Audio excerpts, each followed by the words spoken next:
Thank you so much, DJ Will. Solid gold. Solid gold. I forgot you called me that, Mary. Well, great evening, everyone. Welcome to Creating a Legacy of Wealth. Look, it's time. 2026 is our time to create this legacy of wealth so that our children's children's children have what they need to thrive and live well. So we have to do what we need to do now for now and now for the future. And we have the most incredible person to share her knowledge and expertise with you, JaQ Campbell. And let me just share with you all. There she is. Hey, JaQ. Let me just share with you. JaQ is the founder and CEO of Alexander Legacy Private Wealth Access and the architect of tea, not the tea that we hear about all the time on the internet as she drinks. This is talent, education, and access. And JaQ is a global wealth strategist, just came back from Ghana, educator and capital connector with over 30 years of experience in the financial services industry, dedicated to reshaping how talent is developed. And I remember when JaQ was still with JP Morgan Chase when I first met her, and watching her develop and mentor and guide and coach was just so amazing. How capital is accessed. So we're going to talk about that tonight and how wealth is stewarded across generations and communities. Welcome, sister. Hey, hey, so excited to be here, Sonia. Thank you so much for having me. Such a timely topic as we kick off 2026. And again, I'm just thrilled to be able to have this conversation with you and with my sisters this evening. And we might have a couple brothers out there too. So, hey. Yeah, yes, yes. And I know my sons and father, uh, Yeah. they're on as well. So yes, we got to help the brothers too. And DJ Will, of course, he's taking notes, as he said. So now I want to bring on camera my sister. This is my sister from another mister, Katie Kempner, who is the creator and founder of Perspectives with Katie Kempner and is one of the most amazing PR leaders on the planet. She is someone who I was introduced to, what, 5 years ago, maybe? Think so. I can't I, believe it. I know. I It can't seems believe like I've it. known you all my life, and it's been such a blessing to me. And she will be moderating this powerful conversation. I mean, like tonight, we're going to educate, we're going to inspire. This topic is so incredibly important now more than ever. So, Katie, I'm going to turn it over to you. Thank you. And I'm thrilled to be here always, once again, and especially for this conversation, because this is something that we have to get right, as you say, for ourselves, for our children, and for generations. So let's start here. Sonia and JaQ, you have a beautiful story of sisterhood. Please share it. Sonia, maybe you can start, and JaQ, you can jump in. Yes. Oh my gosh. So I met JaQ at a conference Yes. and we just connected. We connected instantly and said, "Hey, I want to stay connected with you." And we did. And I went to visit her in Chicago. And I mean, and the rest is history. At the time, well, I still live in Cincinnati, and JaQ was living in Chicago. Now she lives all around the world and all across the country. But what was so beautiful about the connection was how she wanted to pour into me. So it was one thing, for us to meet and for us to enjoy each other's company and to, we were on one accord. We were like-minded. And I always say to people, find your people, right? Because when you find your people, you don't have to, be something that you're not. You don't have to worry about, are they going to treat you with love and care, because they're your people. And JaQ is my people, right? So we connected, and she bought books and gave me the opportunity to speak at JP Morgan Chase. I believe that was for Black History Month. So some people will say that they want to support and help, and other people will do. And that's exactly who JaQ has been for me as well. And so I'm just so honored. I've been waiting for a long time. You know that song, I've been running for Jesus a long time. I've been waiting for a long time to have JaQ on this platform, because leaders who put the human in humanity, that's who she is. She has such a deep passion for helping people in the finance and wealth arena. And so I'm just so grateful. But that part of our story was always, something that I really appreciated, that JaQ gave me support, bought books, and gave me opportunities. And for that, I love you forever, sister. Oh my goodness, thank you. And it's so funny. Your book is literally sitting, so I'm here in Chicago right now, and your book is sitting on my coffee table. 50 Um, Ways to Love Your Sister. And it has been sitting in this home since I got it 9 years ago, when you were my esteemed special guest at my 40th. I'll be 49 next week. At my 40th birthday party, we had met about 3 weeks prior to that in Miami, as you mentioned, at a conference. And just immediately, as you said, we just clicked. We knew that our paths were destined to really align, because of what you do specifically around sisterhood, specifically around making sure that women are coming together in a way that, I love how you talk about that whole bully thing, which we'll talk about later. But like, I was just so drawn to how you pour into your sisters. And so it was an honor. I know we like just met like 3 weeks, and I'm like, can you come to Chicago by chance, and like, speak to like a room of like maybe 60 women, and bring like 100 books and autograph each of those books. And Yeah, and you were like, I'm on my way. I'll see you there. literally, And literally. literally you were there, and just so many just beautiful relationships blossomed from that moment. And so I was just glad to be, that I was obedient, that you were obedient. And from that obedience, here we stand 9 years later, still rocking in the world. Yeah, I'm so Well, proud of is it you. a coincidence that I am talking to all of you from Miami? I You know. know? Isn't that? No. Nothing is a That's coincidence. right. Okay, so let's dive into it. JaQ, can your background is in banking and finance. We heard that you were at JP Morgan Chase. Can you tell us a little bit about your journey, your career journey? Absolutely. I always like to start by letting people know I look like I'm 22, but I've actually been in the business for 33 years. I was very blessed to have a high school internship in Detroit, Michigan, where I worked as a receptionist, as a front desk clerk for the private bank. And I'm gonna tell you, I'm one of those real curious learners. And so when I got that job my senior year of high school, and again, my only job was to, again, hang up the coats and go get the coffee and file the papers. But I was, again, in the private bank. And so one day I just got a little curious, and I was filing some papers, and I saw a couple extra zeros on someone's relationship. So I went to my trust officer. I said, can you explain to me what a trust account is? And when they sat down and really helped me understand, what I heard about trust fund babies, but I just thought that was in the movies. And so here I was in Detroit, Michigan, and I'm dealing with trust fund babies at 16.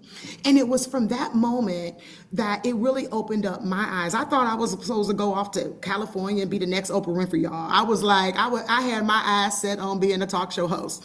But once I sat down and I understood the value of having a trust, and I know we're going to talk about generational wealth today. And at 16 years old, I was very blessed to actually, have an interest in learning more about generational wealth. And then I'll share something really quick. It was one day a client came in.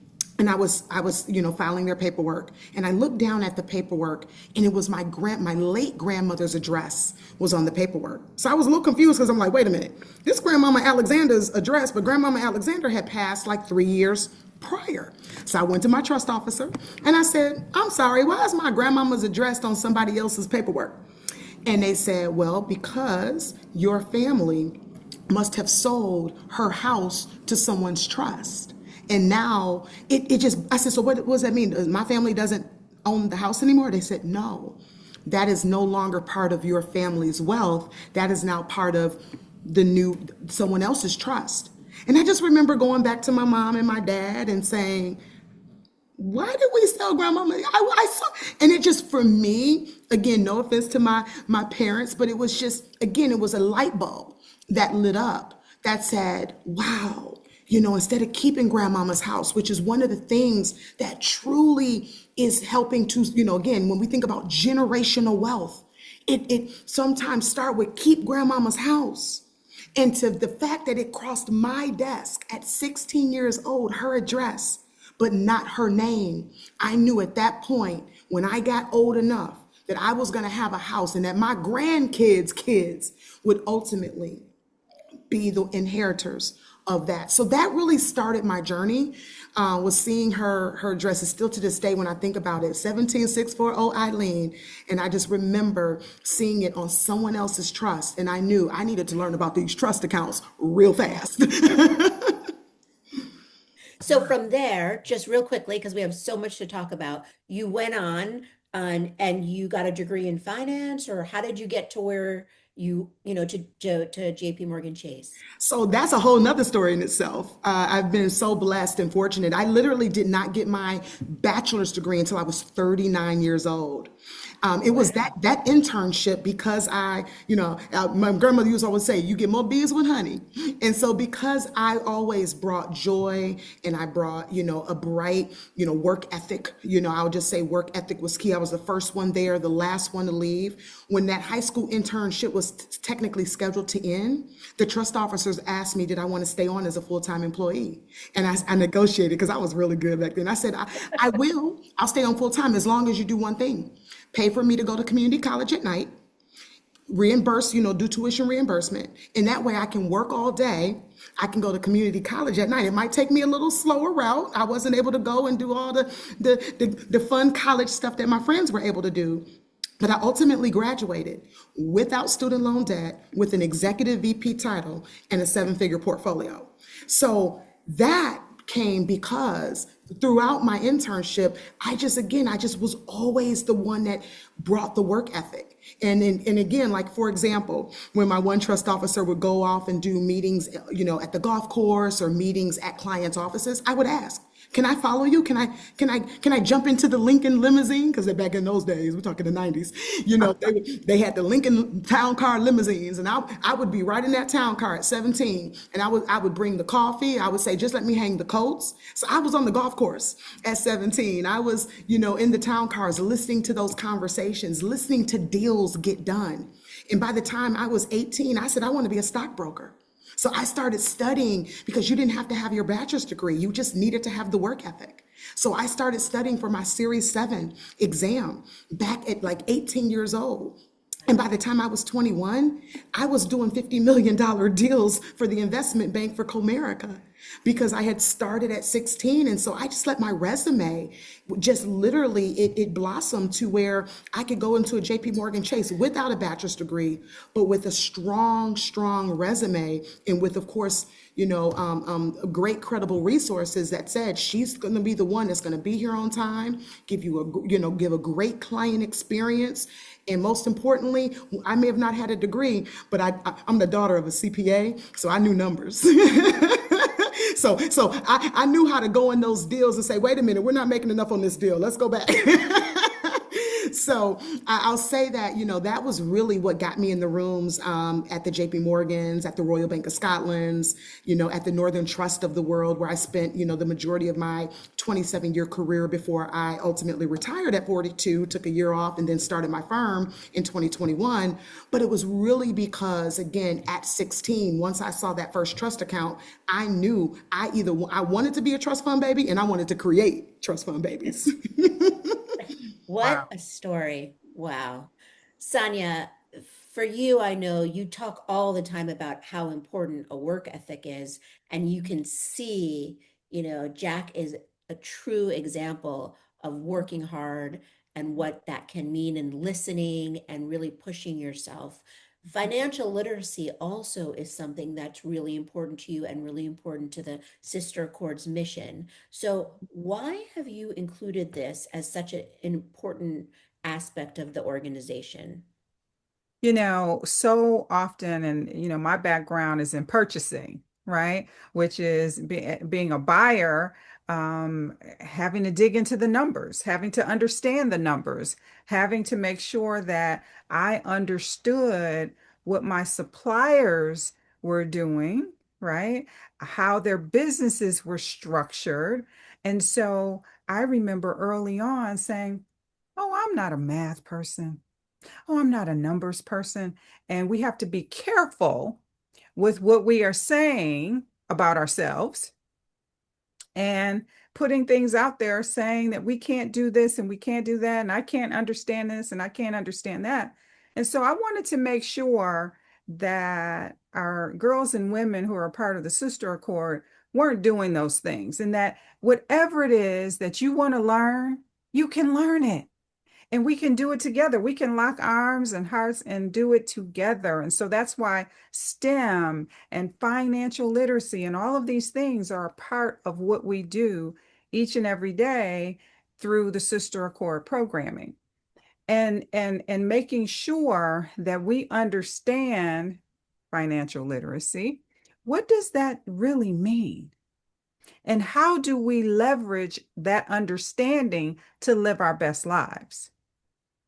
And so saving, investing, a lot of people would say, well, I don't understand that stock market and I don't understand investments. And, or they leave it to the men in the household to have all the knowledge. And then let's say the man passes away, or there's a divorce or what have you, or a breakup if you're boyfriend, girlfriend, and then you're left with no understanding of how to take care of your business. I remember my mom, God rest her soul, I have my butterfly on tonight because she's with us in spirit. When I was a little girl, my mother would have me write the checks out because we would be at the grocery store, we would be wherever we were. And she would say, Sonia, you write the check and I'll sign it. And so I literally learned a lot of my financial literacy came from my mom. She was a an insurance representative, and so just listening and being with her. And so I just wanted to make sure that some of the things that I was saying and speaking out of my mouth that were really, negative thinking surrounding finance and literacy. Sonia, you know these things. You've got these things. And I was reading something the other day and they were saying, well, do you know this generation does not know how to write checks?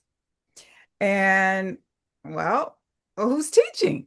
Right. And so a lot of what we do around emotional, mental, and physical health and well-being, and then how do we help people live their best lives is all about what are those things, those life skills that we need to be making sure that we are teaching our young people, but also reminding our adults as well.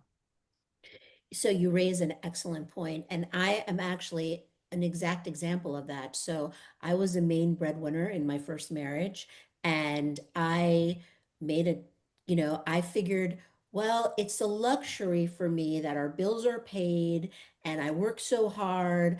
I don't really need to know what's going on. Well, when I finally decided, you know what, I need someone that's gonna not make me the main breadwinner, let's do this together, and a whole other host of reasons, and I got divorced from my kid's dad, I didn't know we were in debt.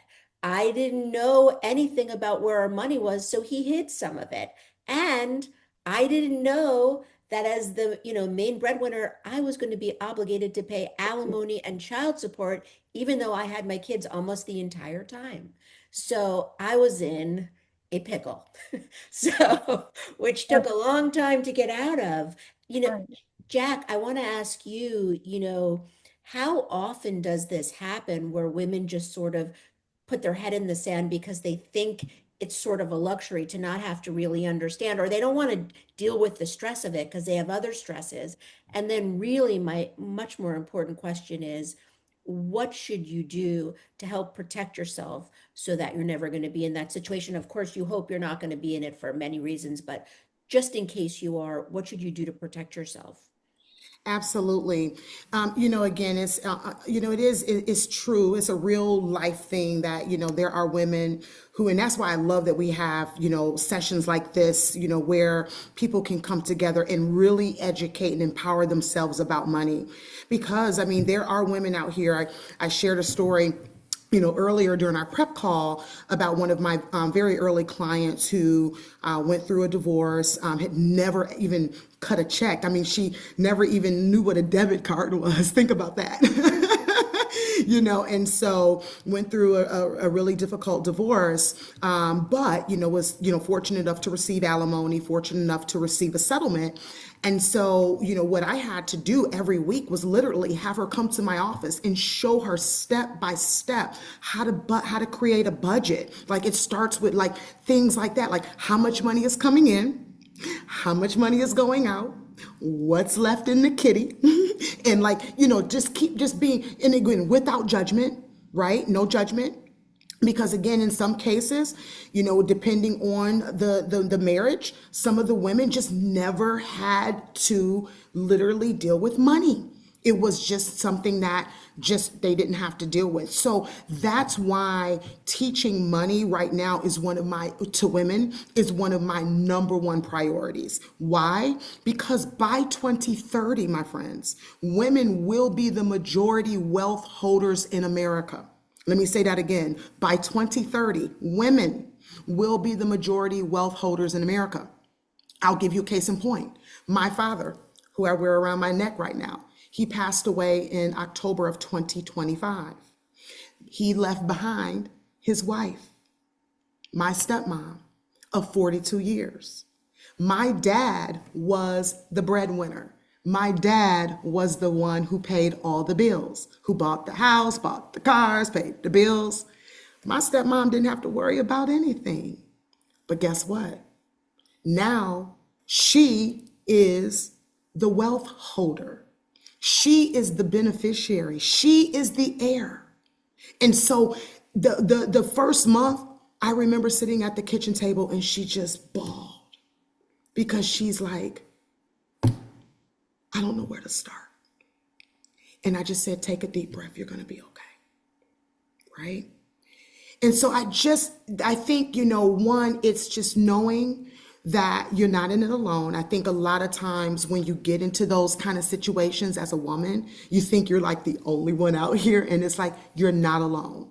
But I would also say that's the moment where it's okay to say, I need help.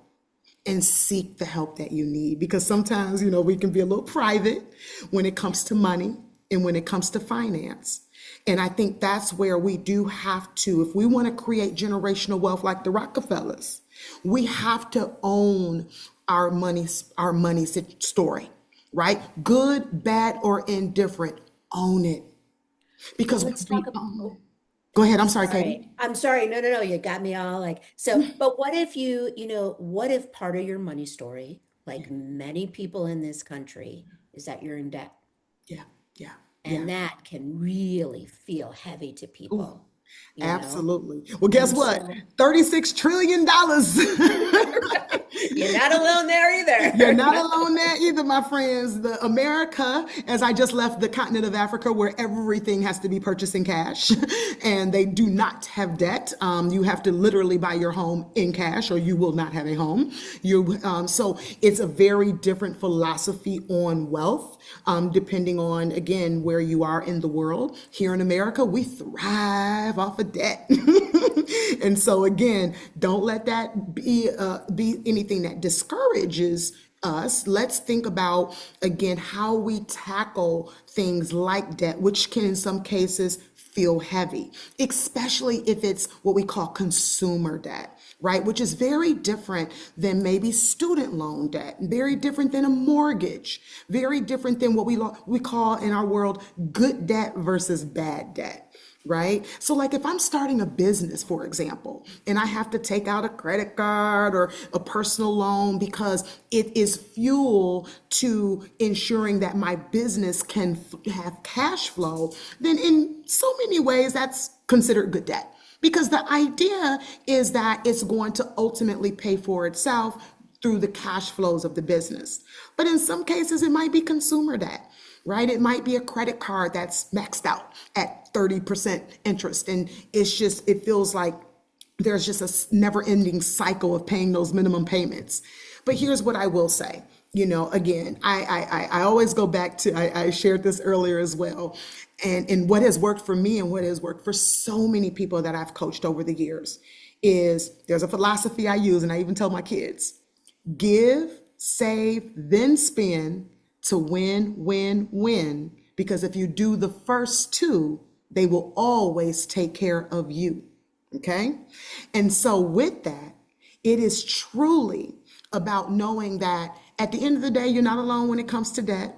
Debt is just something that, especially here in America, we have lived with for a long time. And it doesn't mean that I'm saying, hey, it's a,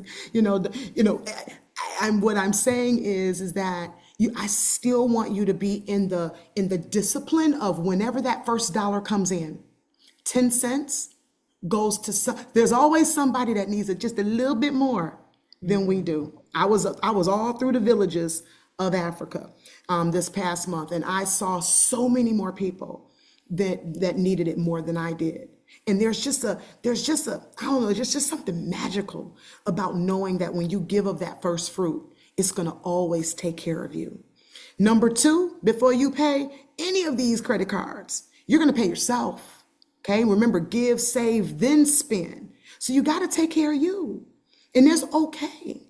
And then with that last 80%, that's when we can start to tackle little by little. I know there's methods that are out there. I think Dave Ramsey talks about the snowball method, where you kind of get rid of the smaller debts first, and then you kind of, graduate to the larger debts over time. I mean, in some cases, I'll be honest, it might be filing bankruptcy. And again, don't let that shame you. Look, our own president has done it many, many times. and he's a billionaire. Okay. So I bring that up to say, again, some of us have had, got into pickles, and some of us, have maybe emotionally spent because we're going through something difficult, and we just, got to have that purse, because it just makes us feel good in that moment. And again, the main thing I want to say is don't let it shame you.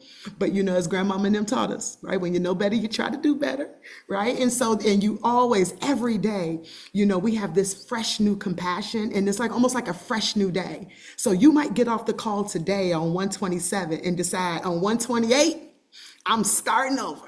And sometimes we got to start over a million times, before we get it right. But that's why showing up to sessions like this, having your collective with the Sister Accord, and having, professionals like myself and others who can help guide you through these processes in a way that's non-judgmental, but also gets us on track. Because one of the things I do, I shared this earlier as well. I've got debt. We all got debt. Okay. And if you don't, bless, I want you to go get some. Because they handing out debt like water. Okay. And I'll show you how to turn that debt into some assets. Okay. But ideally, the goal is when you're truly, taking that discipline that I talked about, the give, save, then spend.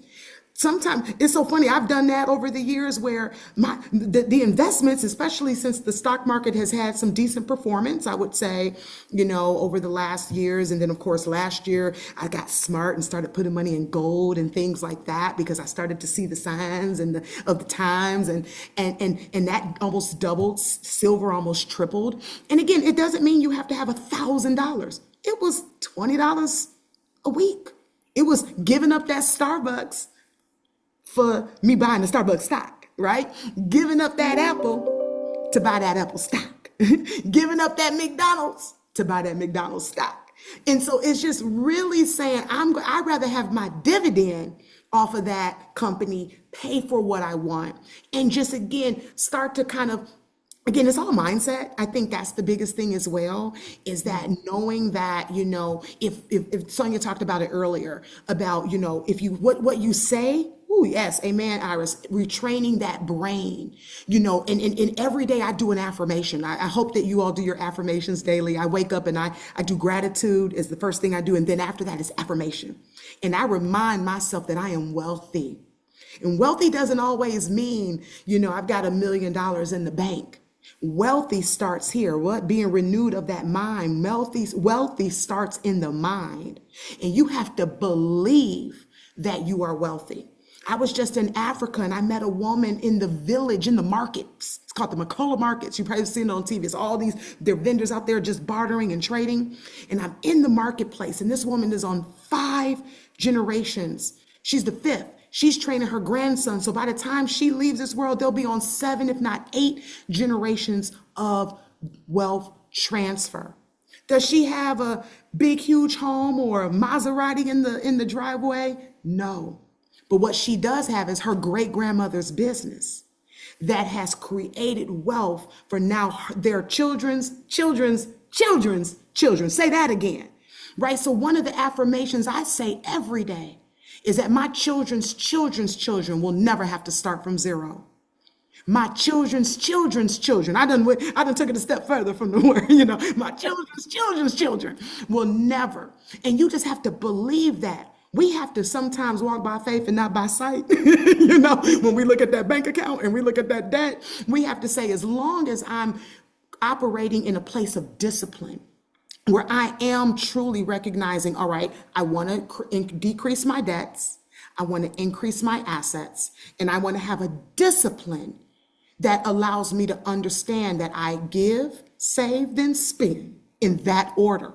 Too many of us spend, then we save if we have anything left over, or we give if we have anything left over. And that's kind of the yoke that I think we have to break, because if we can flip it to, again, doing that give, save, then spend, there's always money in the kitty for you, always money in the kitty. And so that to me is just, some simple, I guess, techniques, Katie. It's like if we were at the gym and we just need some little simple techniques just to start getting those little muscles. Iris can help us out with that, right? We sometimes just need a little simple technique, to get us out the bed and into the gym. Sometimes it's just like, everyone's like, I can't start an investment account. Yes, you can. You can start an investment account with $1. Literally $1. And I think most of us have, we could scrape together $4. So we can start with, it's just, again, it's here. If we tell ourselves we can't, or we don't have enough, or we're lacking, you're going to believe that until doomsday. But that's why that affirmation, I am wealthy. I am creating wealth for my children's children's children. They will never have to start from zero. So the reason why my company is named Alexander, remember I told y'all that story about grandmama? That was grandmama Alexander. And I promised at that moment that there would be trust fund babies in her name. And they're now trust fund babies in her name. And she's been gone since 2002. So it's been 24 years that she's been gone to glory. My dad's been gone for 5 months, and he's in Alexander. And now it's my job, right, as the third generation to fulfill that prophecy, which is ensuring that when I was 16 years old, what did I say? I'm going to always have something that's in our name. So that's where we start, right? So I hope that helped a little bit, just a few little principles to get us out the door. Give, save, spend. That is so inspiring. Sonia, I see you're nodding your head. And before I go on to ask JaQ the next question, do you have anything you want to add to the amazing wisdoms? Listen, I am trying to just keep it together over here because I want to run around the room because I'm telling you, it is not a coincidence for those of you who have joined tonight. It is time for us to follow the things that JaQ is saying and watch what's going to happen. I'm telling you, we are going to plant seeds that is going to create wealth, not just for ourselves, but for each other. We are going to come together on one accord and watch what happens in 2026 and beyond because of what we're doing here today, January, what is it, 27th of Yes. 2026. So I'm just so excited. Let me be quiet and let you keep going, Katie, because I'm so excited over it. All right. Well, then to that end, JaQ, what is happening in the world of finance that we should all know about? That's a very big question, by It's the a way. big question, but okay, God, this is the time where you take out the pen, you take out the paper, because now we're about to write that vision and make it plain. All right, so what is happening right now in the world of finance? Couple things. For those of you that follow the headlines, again, we are literally looking at the U.S. dollar, and the U.S. dollar right now is literally going through its own call it reset, if you will. Again, just coming off the continent, and when I was there in May, I could get, for example, 15 CD per dollar. Now I can only get 10 CD per dollar, not even a year later. And so that was about a 41% increase in the CD, meaning a 41% decrease or devalue of the US dollar against that foreign currency. So we are seeing a bit of volatility in our current dollar, which is why my antenna is up as it relates to how I just negotiated a contract, and I kind of teased with the guy. I said, would you mind paying me in gold and crypto? And he thought I was playing. I said, no, I'm real serious. I would like to know if I can be paid in gold and in crypto. And now, if you follow the headlines, Florida is now allowing crypto as of June of 2026. You'll be able to literally go to the grocery store and they're going to ask you, remember back in the day it was cash or card? Now it's going to be card or crypto. Think about it. So there's a lot of things that are changing in the atmosphere around, stable coin, blockchain, these new terms that are really replacing what we saw as, the world's currency, the world's reserve currency. So we're kind of going through a kind of a shaking of our US dollar, not to fear, but to be aware and to make sure that as you ladies are negotiating, contracts, as you're thinking about, again, money as it stands today, again, the fact that, just in a matter of 6 months, the dollar went down. So I came home with a bunch of CD, when I said, oh my God, I'm like, which is right now the second best performing currency in the world, not in Africa, in the world. Why? Because Ghana, before it was called Ghana, it was called something called the Gold Coast. And Ghana has the 5th largest reserve of gold in the entire world. And as I mentioned before, they don't have debt over there. When they buy a house, they buy it in cash. You may say, I want a home, and you make payments over 36 months, and then boom, your home is paid for. So when people say they rich in Ghana, oh, they rich, because they don't have mortgages. They don't have that 30-year mortgage where we're paying 4 and 5 times our house by the time we're done paying for it. That's not the case over there. And so I'm just giving you examples right now of real life economics that are happening. We're seeing inflation. At the grocery store, at the gas pumps, for example, and just in everyday living where it's costing just a little bit more to just, live. We call that GDP, right? Gross domestic product, where we measure, everyday things like food, groceries, gas, things like that, what it costs to live and how those things are impacting our spending power, right? Does my dollar spend as much today as it did last year? If I go to you got those books where it's like, in the year I was born, 1977, what was the cost of a movie ticket?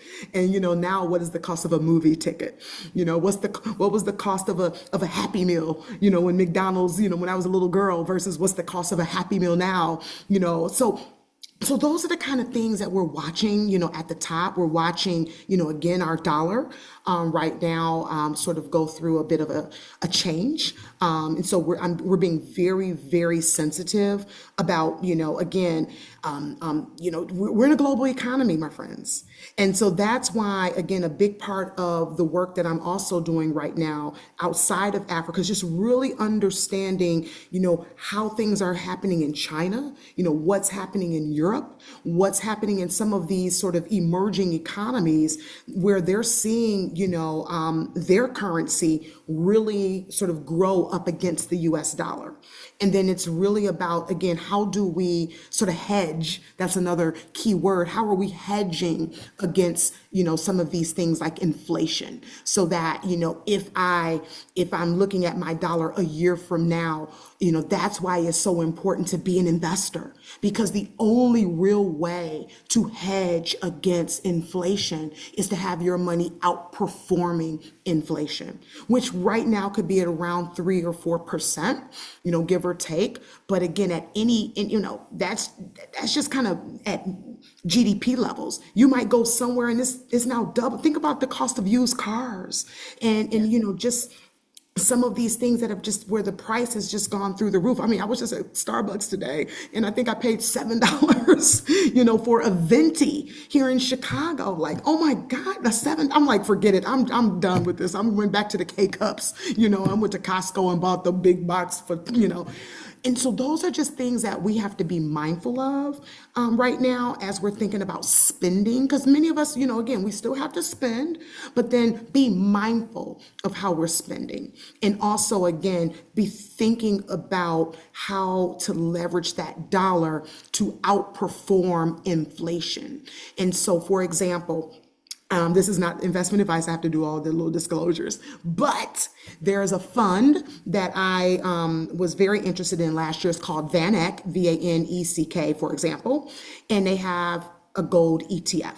So it's not like you got to go to Costco and buy like a physical ounce of gold, which right now is at $5,000 per ounce. Last year, this time it was at what, 2,300? Like, it's crazy what has happened with gold, silver, copper. But that's because we're seeing a flight to safety because of what's happening with our US Treasury.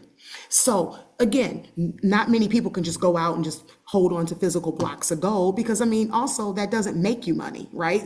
You're holding the gold, but if it's not creating income for you, it only creates a hedge of protection. It's not creating cash flow.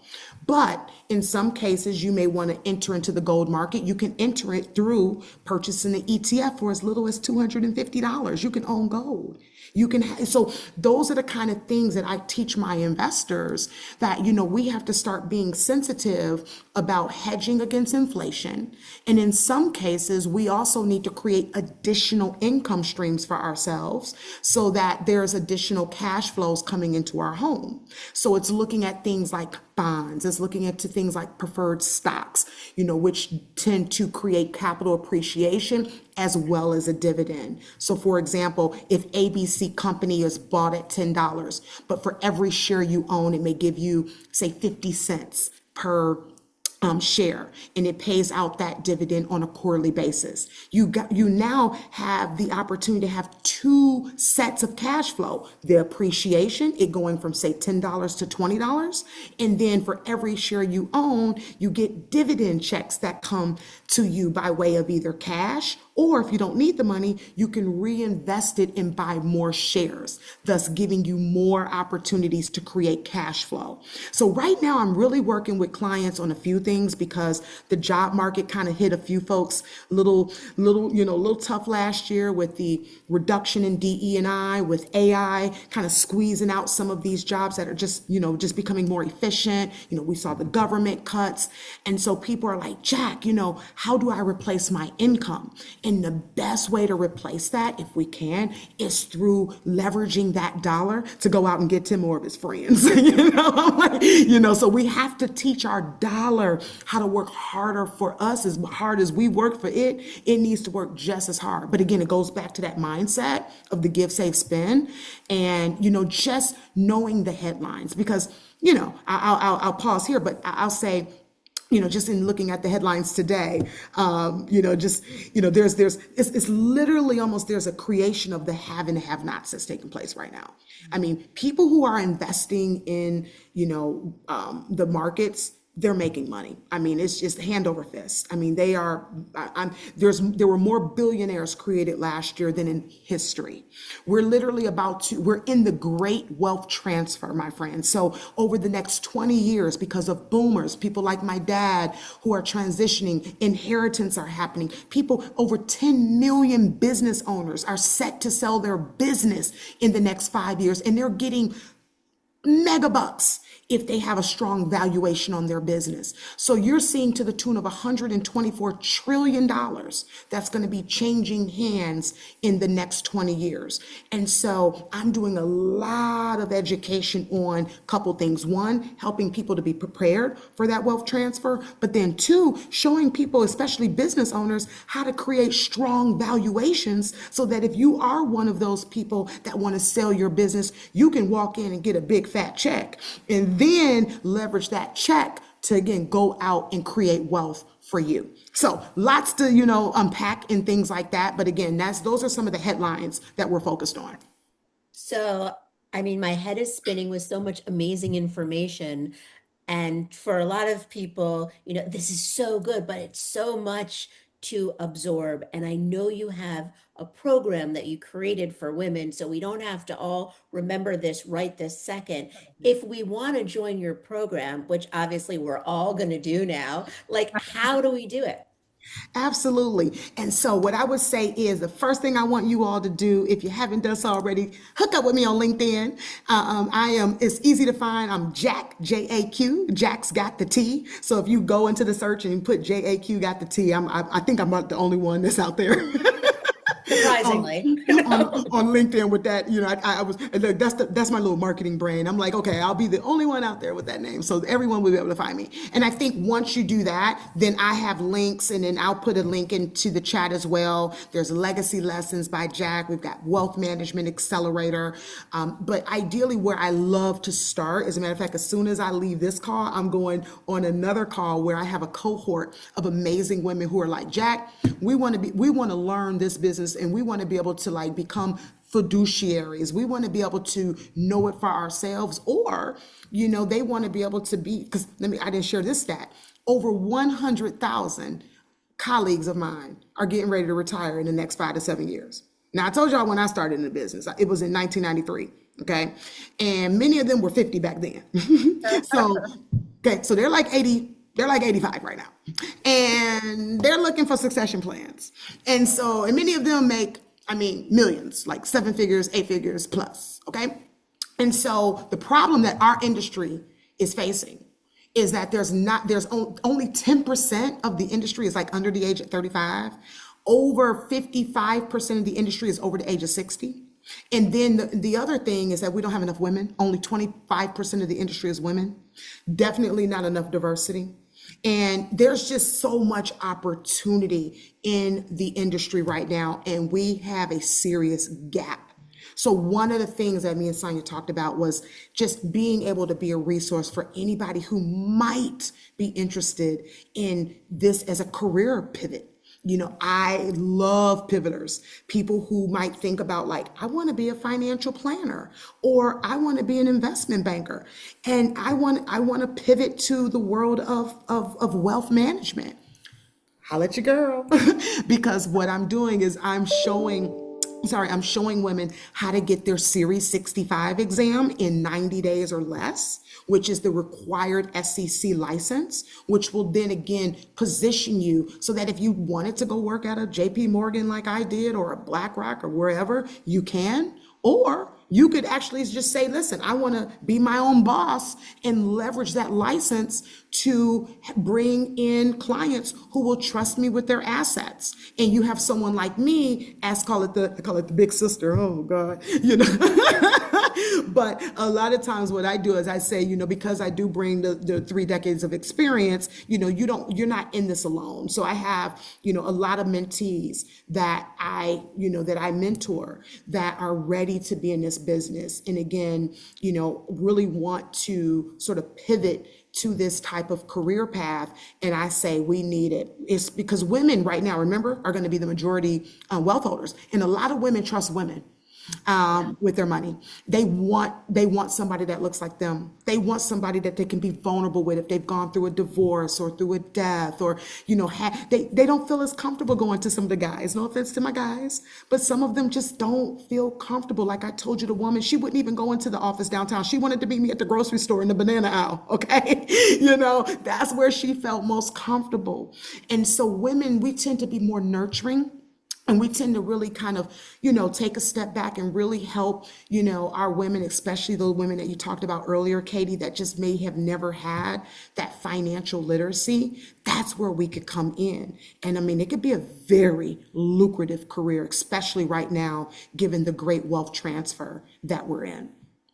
I mean, this is so amazing. We don't have that much time left. So I think the best thing for me to do is, Sonia, why don't I throw it over to you? Because I think this is a perfect time to talk about pivoting. You pivoted in your career. You were, a corporate executive for years, then you became an entrepreneur. I think if there's one message that I'm getting from this, is that it's not too late to change the course of your financial future and really your professional future. So if there's something where you're feeling that you're lacking, get rid of that negative feeling and change it. And JaQ, this was such great advice. I'm linking up with you as soon as this is over. You'll be on your call, but I'm linking up. And then Sonia, could I throw this to you and talk about your pivoting, and then you know, finish up this amazing conversation? So powerful. I told you all that this was going to be informative, educational, and inspirational, because we can do anything. And we have some brothers on. We can do anything that we set our minds to. And so when I think about my pivot, I did not start out dreaming about being an entrepreneur. I thought I would stay in corporate America for 30 plus years, retire, and go sit down somewhere. I never had entrepreneurship on my bingo card, but God said that I had an assignment. And because of my faith walk, I was scared to death, but I said yes to walking away from all the things that I had worked so hard for, all the stock options, right? All the bonuses, the good old salary. My mother said, "You're gonna walk away from that good paying job," right? And so when you think about, when I sit still and think about what I did to just literally quit in 2013, I'm blown away that I even did it. And now I have so many people who reach out to me, and I am a connector. So many people, as JaQ said, lost their jobs here in the last year or two. A lot of people's roles were eliminated, downsizing, right sizing, all the things are happening. And as I was growing up, I started my career at Ford Motor Company. in 1990, 9/11, 1990, and then went to Gillette, and then Procter and Gamble acquired Gillette, and that's how I ended up in Cincinnati. No one ever talked to me about having multiple income streams. And my parents, I mean, they owned homes, they had a rental and all that, but we weren't talking about multiple income streams. Friends, if you are on here tonight, it is not a coincidence.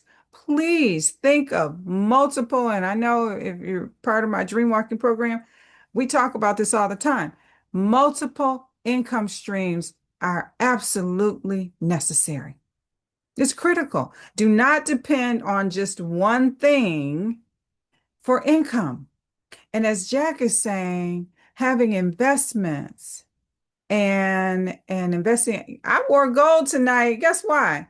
Because gold is where it's at. So I said, let me put some gold on. I want to just envelop my whole body in gold, right? And then Mary calls me solid gold, right? So what's important is that I had to get comfortable with being uncomfortable. I had to, in my pivot, I had to make sure that I sat still and understood what are the multiple ways that I can monetize what I do using all of my gifts and talents. People will try to put you in a box, friends. Oh no, you need to focus on this one thing. Why? Why? No, I have all these gifts and talents that were planted inside of me as I was formed in my mother's womb. Why would I only use one? And so, what JaQ is talking about here, and what's so important in the pivot, perhaps you have started in purchasing like I was in, or marketing, or sales, or what have you. This space that JaQ is talking about has all of these people getting ready to retire. There needs to be a pipeline. And these people are making money. And it's not all about money, but money helps us to do some of the things that we like to do. Go on vacations, give, help, support, right? And so what I love about this conversation and what's so important in my pivot was that it opened my mind to the infinite possibilities for my life. Like, what are all the things that I can do? And you all see it. I trademark my stuff, right? So, and I just got a patent, right? And so all of these things are bringing in income. And for me, it was about what are those things that can bring in income while I'm sleeping at night? So I don't even have to show up. I don't even have to be there.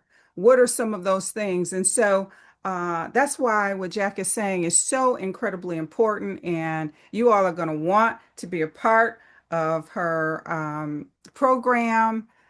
She has one that's going to wrap up soon, one that's getting ready to start. But what we are talking about here that is so incredibly important is don't be afraid to start. Don't be afraid to invest. Don't be afraid. Use that formula that JaQ is talking about and watch what happens next. I'm telling you all, I looked in an account when I first started speaking. I think I was charging 1,000 here and 1,500 there. You know, clearly that number has gone up significantly, right, since I started. But putting that away and investing and saving. Now, y'all know I like to spend too. So, you know, I'm gonna be honest. I like to shop. I like to buy. I was a buyer for what? A long time. So, you know, but doing the things that I love to do, that's what this is about. And that's what the Sister Accord always is going to focus on. What do we need to do to live our best lives? And having a resource like JaQ to share with us all the different ways, based on her experience, all the different ways that we can use to invest and learn. And you may want to sit for the exam. She will prepare you. And that's what's so exciting about what we are talking about and what we are embarking on in 2026 and beyond. And so, JaQ, I'm going to let you have the final word as we have just a couple minutes. You have blessed our whole souls. The chat box has been going off. And we are so very grateful that you've been here with us tonight. And Katie, as always, is so incredible. The questions that you ask are always so spot on. JaQ, I'm going to turn it over to you uh, to close us out. Absolutely. No, this has been so much fun. I always just get like, I don't know, just rush over me when I'm able to share and to pour. I know that, that little 16-year-old girl who sat at that reception desk, who didn't know that, 33 years later, I would be having these type of conversations. I just, it just brings me so much joy that I'm truly walking in my purpose. And so, thank you for having me. I will tell you, I said something here on the chat, we make money by day and we build wealth by night. So I want us to be thinking about that, right? The rich make money by day, but they actually build wealth by night. What does that mean? That means when you're sleeping, that's when your money's working. It's hard. It's out there working. Okay, I want you to think like little soldiers out there doing what it's supposed to do, but it can only work if you do your part, right? You can't work if you're not putting it to work. So again, if nothing else, I want you to remember, give, save, spend to win, win, win. Because when you do those first two, my God, they're going to always take care of you. All right? Thank you Wow. so much, ladies. Thank you. Love you. Love you. Love you. Love you. Thank you so very much for being here. Love you all. And we look forward to what 2026 and beyond is going to bring for us. JaQ, you're going to put your information in the Yep, I actually put the best way to connect with me and to get all the goodies because is to hit me up on LinkedIn, because then I'll send everyone of their own personal link for us to be able to get you involved. If you're interested in becoming a Series 65 licensed fiduciary, I'm having my next cohort get started in April. So like we want to know now, that you're like, yes, I'm interested, so that we can prepare you and put you into our next cohort. And it may be where I just want to learn more about wealth and all this stuff, JaQ, that you're talking about with the treasuries and the gold and this and that. I have courses on that too. I actually have 4 courses that we created. One is Matriarchs in the Making, right? And so it's for those future matriarchs and patriarchs who are preparing to be the stewards of their family's portfolio. So we have courses like that. We also have courses that are for our next gen, you may be, thinking about your children's children already. And you're like, listen, you want that little 16-year-old girl that was in me, that was my mama.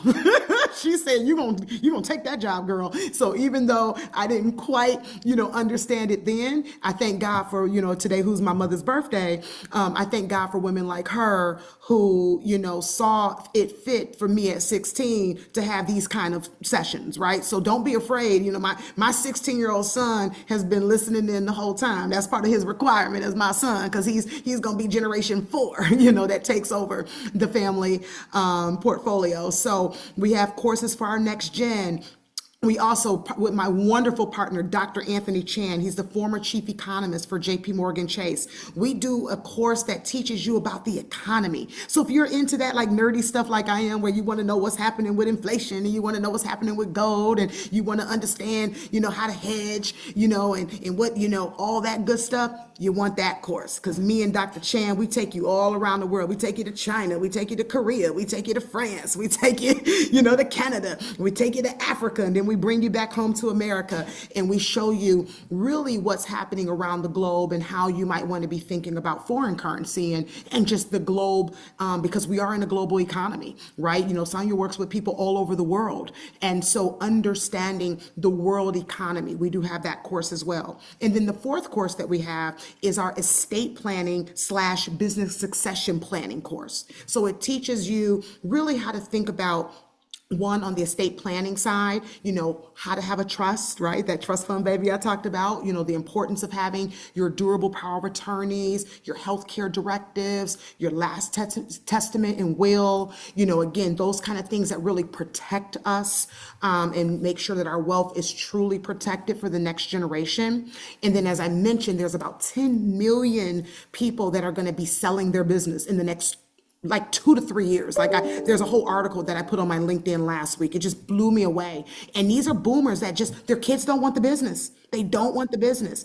And so there's capital out there for people that may want to buy those businesses and keep those businesses in play, and you can cash flow those businesses. We have courses on that too, to really teach you how to take advantage of, potentially purchasing a business that a boomer may want to sell so they can go be on the golf course all day. And now you can potentially run that business that that they may or may not want to necessarily pass down. So again, those are all out there. Connect with me on LinkedIn, because I know we're up against time, but we have so much we can be doing together.